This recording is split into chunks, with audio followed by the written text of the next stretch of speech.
এদিকে ডক্টর ইউনূসের সামনে মহা বিপদ ঘনিয়ে এলো। যুক্তরাষ্ট্রের এমন সিদ্ধান্তে কেঁপে উঠল সরকার। সবশেষ শেখ হাসিনার মামলায় পতন হতে যাচ্ছে ডক্টর ইউনূসের সরকারের।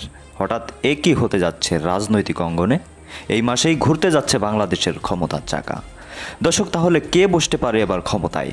এসব বিষয়ে থাকছে বিস্তারিত। এই যে ডক্টর ইউনূস নামের লোকটি, এই লোকটি তার প্রাণ নিয়ে বাংলাদেশ থেকে পালিয়ে যেতে পারবেন কেবল। তারপর কি হবে জানি না, কিন্তু তাকে পালাতে হবে। দেখে নেবেন, তাকে পালাতে হবেই। আজ দেখছেন না তো, দেখতে পাবেন তার পায়ের নিচ থেকে মাটি সরতে শুরু করেছে দ্রুত। প্রফেসর ইউনূসের আসল শক্তি ও ভরসার জায়গা শেষ। হিসাব নিকাশ সব এলোমেলো হয়ে গিয়েছে, সব উল্টে গিয়েছে।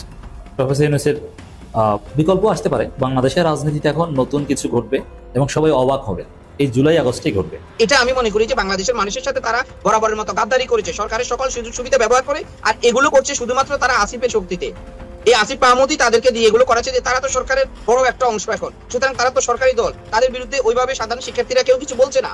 এরপরে যতগুলো মব হয়েছে, আমি মনে করি এই সবগুলো মবের জন্য স্বরাষ্ট্র উপদেষ্টা এবং প্রধান উপদেষ্টার নামে আপনি লিখে রাখেন, আজকে একদিন না একদিন এরা প্রসিকিউটেড হবেন, এরা আদালতের মুখোমুখি দাঁড়াবেন।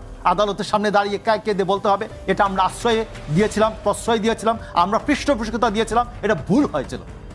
আজকে হঠাৎ করেই শুনলাম যে সেনা সদর থেকে একটা বিজ্ঞপ্তি জারি হয়েছে যে ব্রিগেডিয়ার জেনারেল হাসান নাসিরকে ডক্টর মোহাম্মদ ইউনূসের পদত্যাগ, সেই সাথে সাথে আওয়ামী লীগের বিশাল বড় এক পাওয়া এবং বিজয়। সামনের আগস্ট মাসের আগে কিন্তু দেশে ঢুকে পড়বে শেখ হাসিনা। ডক্টর মোহাম্মদ ইউনূস পালিয়ে যাবে, এমনটা জানিয়েছে গণমাধ্যমে।